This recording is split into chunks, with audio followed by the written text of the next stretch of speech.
You're listening to an Airwave Media Podcast.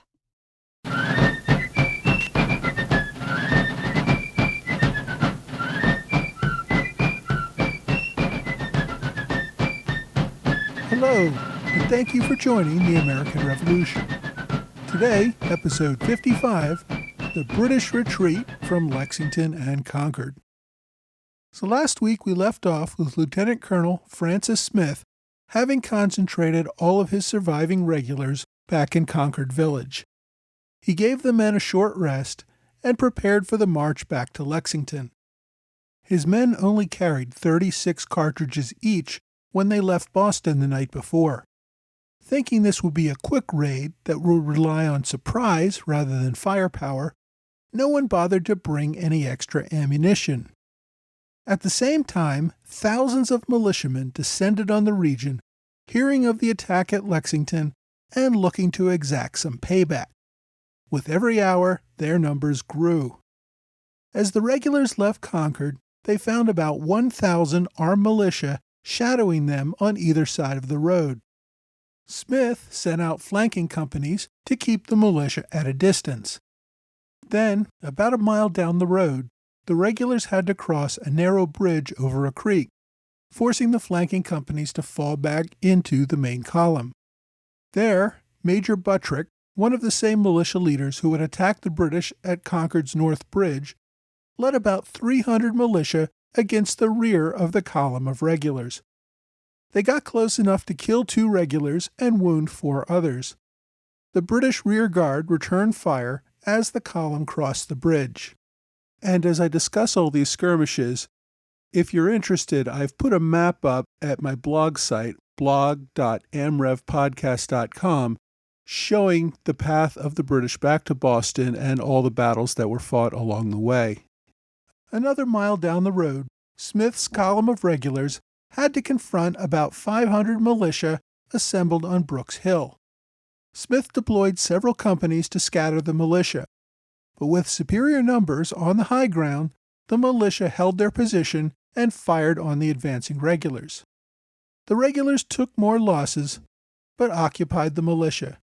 They then retreated back to the column after most of the main column had been able to cross the bridge. Minutes later, the column drew more militia fire from the other side of the road near Brooks Tavern. They returned fire, but continued to move the column down the road. Next, the British had to pass through an area where the road made 2 sharp turns. There, another large group of militia fired on them. This area provided greater cover closer to the road, allowing the militia to get much closer. They killed or wounded about 30 regulars while losing 4 of their own. To get out of there, the regulars quickened their step, almost running down the road.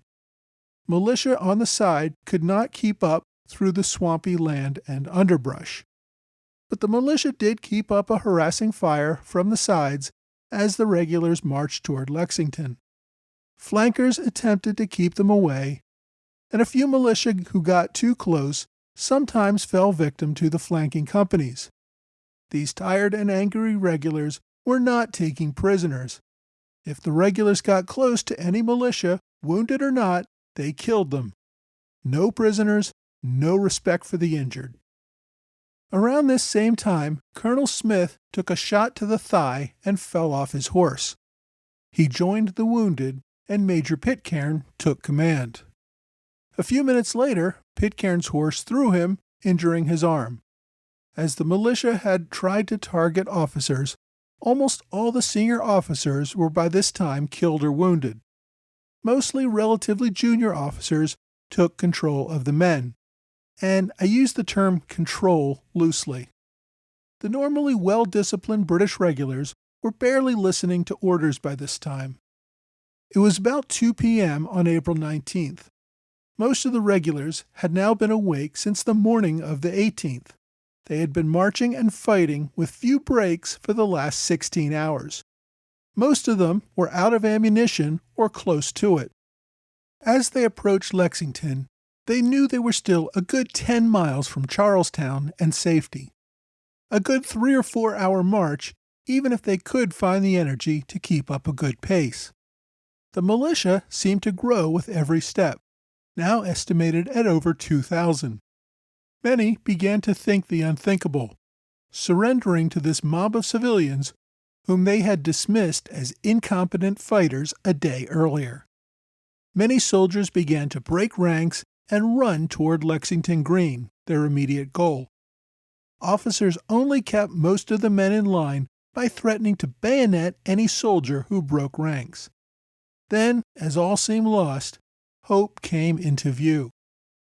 Back in Boston the night before, after deploying Smith's column, Gage stayed awake and awaiting word from the field. Once they had lost the element of surprise, the danger to Smith's column grew considerably. Before Smith had even reached Lexington on his way out to Concord, he had sent a messenger asking for a relief column. Gage received this request in the middle of the night and sent out orders to assemble a relief force at 4 a.m. Around the time the relief column was to begin assembling, Colonel Smith was approaching Lexington on his advance with the realization that the element of surprise was long gone. It should have been plenty of time to march out of Boston and support Smith before things got too out of control. Sadly, for the regulars, that was not the case. Gage's obsession with secrecy caused him to send 2 orders out under seal, one to the captain responsible for assembling the soldiers, and one to the major responsible for assembling the Marines. The captain, though, had spent a late night out on the town. He did not get the message when he returned home late, tired and probably drunk, and went straight to bed. Gage had to send someone else to rouse him out of bed around 6 a.m. The soldiers then rushed to assemble on the green. They were finally ready to go around 7:30. The Marines, though, were still missing. It turns out Gage's other orders had gone to the home of Major John Pitcairn, who was, of course, already busy marching along with Colonel Smith to Lexington and Concord. So the Marines then had to do their own scrambling to get ready, meaning the battalion did not leave until around 8:45 a.m. General Percy led the relief column, which marched through Boston Neck. This avoided the need for boats, but made for a longer walk. Unlike Smith, Percy brought with him 2 field cannon for protection. Percy did not find out that there had been any shooting until he reached Menotomy around 1 p.m. Shortly after that, he met a coach carrying Lieutenant Gould, who you may recall from last week had been scalped and left for dead at North Bridge that morning. Gould had apparently recovered enough to return to Boston. Percy spoke with him and allowed him to continue on his way. Gould would not make it back to Boston, though. Militia would capture him and hold him as a prisoner of war. Percy continued on to Lexington with more determination than ever to save the day, and hoping he was not too late. As he approached Lexington, he heard gunfire and deployed his troops in a line of battle on the high ground to the east of Lexington. From the hills, he could see Smith's regulars running in disarray, pursued by large numbers of militia still firing on the column.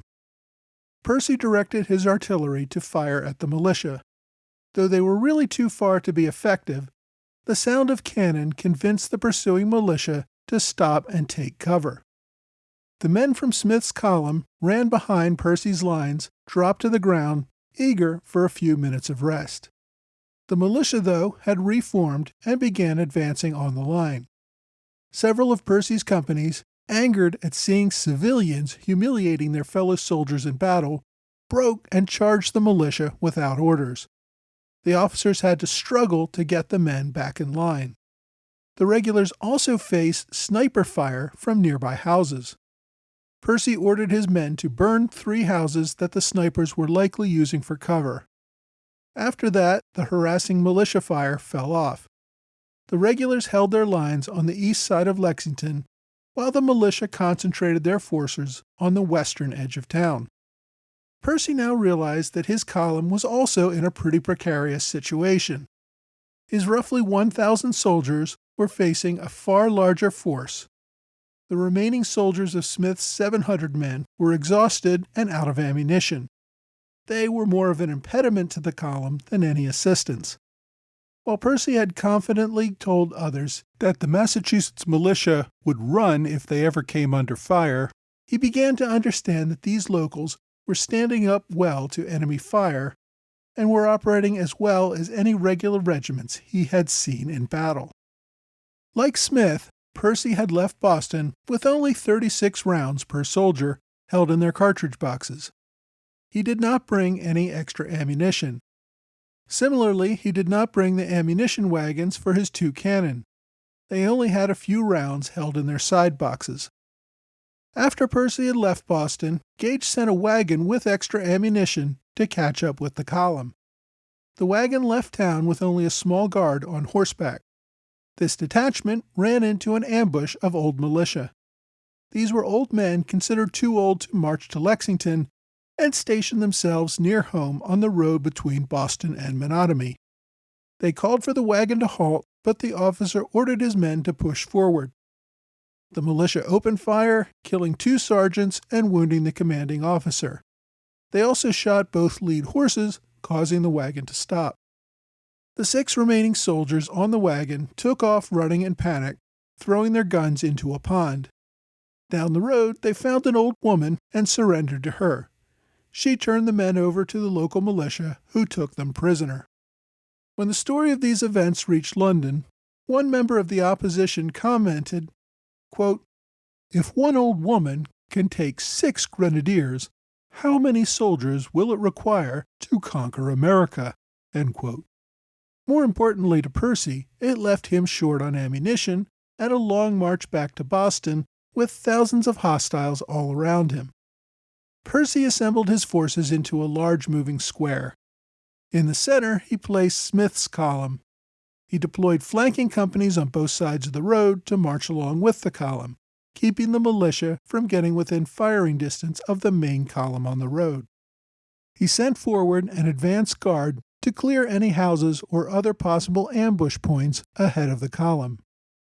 In the rear, he kept some of his best companies, knowing that the pursuing militia would likely keep up most fire on the rear of the column.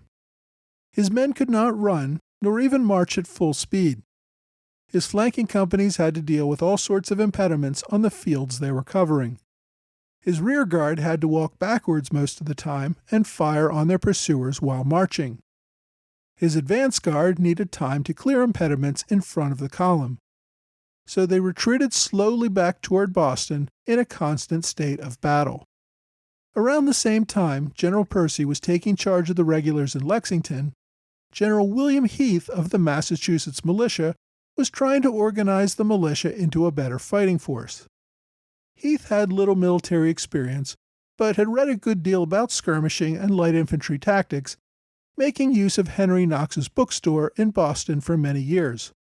While his leadership seemed a little more questionable in later battles, historians tend to give him good credit for his work on April 19th. Part of this may have come from Joseph Warren, who met up with Heath that morning and worked closely with him throughout the afternoon.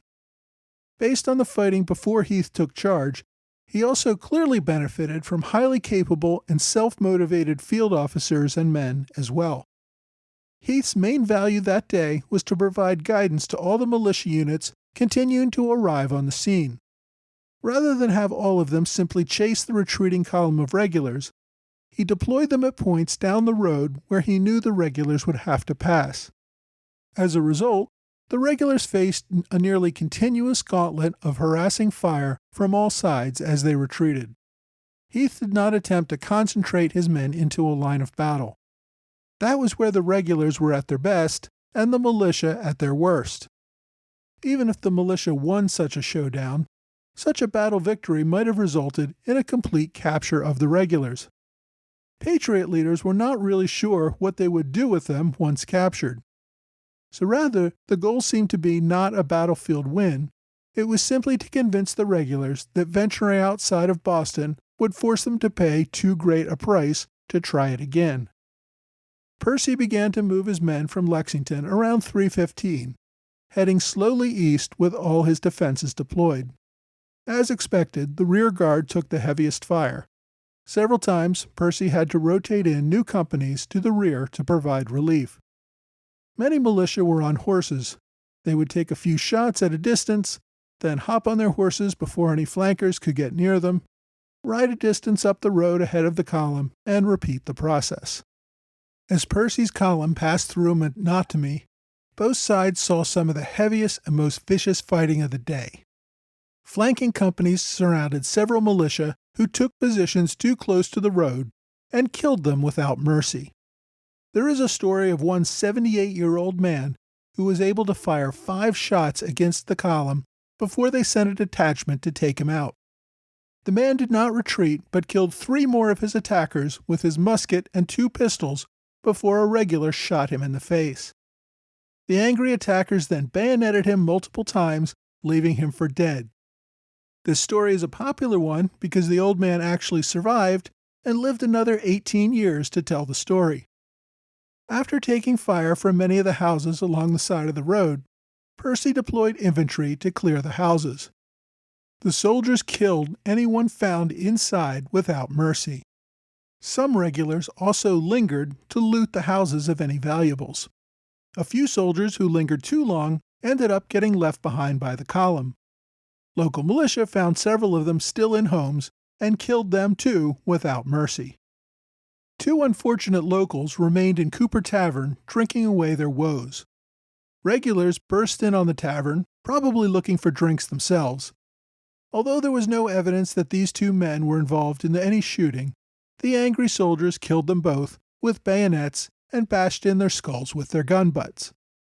In another field, British flankers captured several militia and took them prisoner. They then began executing them one at a time. We only know this because one prisoner took off running after seeing several of his friends executed. The British shot him in the back 12 times and left him for dead. Yet he survived to tell the tale. Fighting only intensified as Percy's column approached Cambridge. Fresh militia continued to arrive to supplement the existing ranks of continuing fire. Percy's men had exhausted virtually all of their ammunition. As they approached the bridge to Cambridge, they found the militia had disassembled the bridge and were standing in front of it for a showdown. Rather than attempt to fight, Percy turned his column in a different direction. Instead of heading straight back to Boston, now they made a beeline for Charlestown. It was closer and had a defensive neck just like Boston. It would also put the troops under the protection of the Navy guns in the harbor. This course change threw off the pursuing militia and avoided a battle at the bridge into Cambridge. Now, though, Percy's column marched directly toward a large line of fresh militia led by Colonel Timothy Pickering. At this point, a good charge probably could have decimated the British column and led to a surrender. Pickering, however, did not attack. His men did not even fire. They simply allowed the column to pass by. Pickering later said he had orders from General Heath not to engage, something Heath adamantly denied. Whatever the reason, it was one of the first strokes of luck the regulars had all day, as they were able to march into Charlestown. The regulars took up a defensive position at Charlestown Neck, with the bulk of the force taking the defensive high ground on Bunker Hill and Breed's Hill. Exhausted and angry soldiers shot an unarmed teenager watching them march into town from a second-story window. It's not clear whether they feared he might be yet another sniper, as they had faced all day from houses along the road, or were just angry enough to kill any civilian they saw. Town leaders quickly reached an understanding that they would not attack the soldiers if the soldiers did not attack any other civilians or destroy any property in town. The militia opted not to chase the column any further and halted just outside Charlestown Neck. They eventually pulled back to Cambridge for the night. General Gage, hearing of Percy's arrival in Charlestown, immediately sent over fresh companies to take over the defense of the column. It was around 7 p.m., just around sunset. The grateful regulars almost immediately fell to the ground and slept where they lay. The Navy continued to ferry the wounded across the harbor back to Boston, and later that night ferried back the remainder of the force. Between the first column under Smith and Percy's relief column, the regulars had taken over 300 casualties, or nearly 20% of the force deployed. By contrast, the militia suffered less than 100 casualties. Those numbers may not sound large by the standards of modern war, but for both sides, it meant that blood had been shed. For the colonists, the king's troops had killed colonists for standing up for their rights. For the government in London, they knew the colonists would not fold with a little pressure. Both sides would have to ramp up for a larger war. By morning, all of the surviving regulars were back in Boston, surrounded by an army of thousands of angry militia. The siege of Boston had begun. Next week, the siege of Boston and spreading the word to the rest of the world about Lexington and Concord.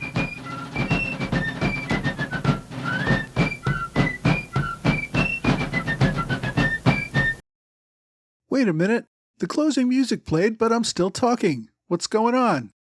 So I decided to try something new this week, adding a few extra comments about my podcast.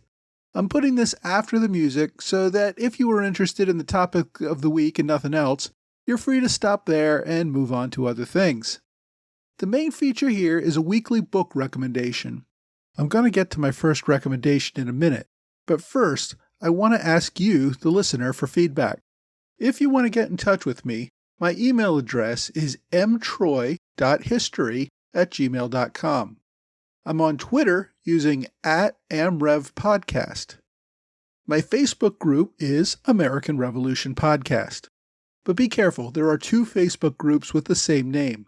Make sure you join the one with lots of posts from me, Michael Troy.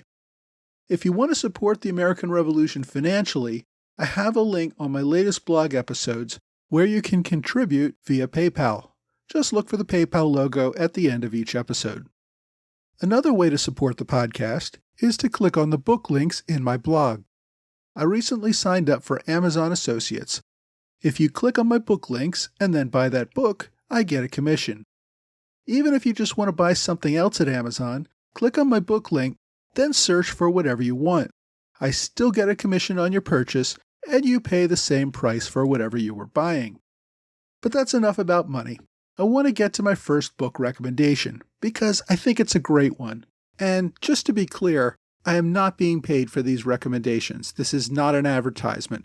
This is actually a book I read, I love, and I just want to share with you.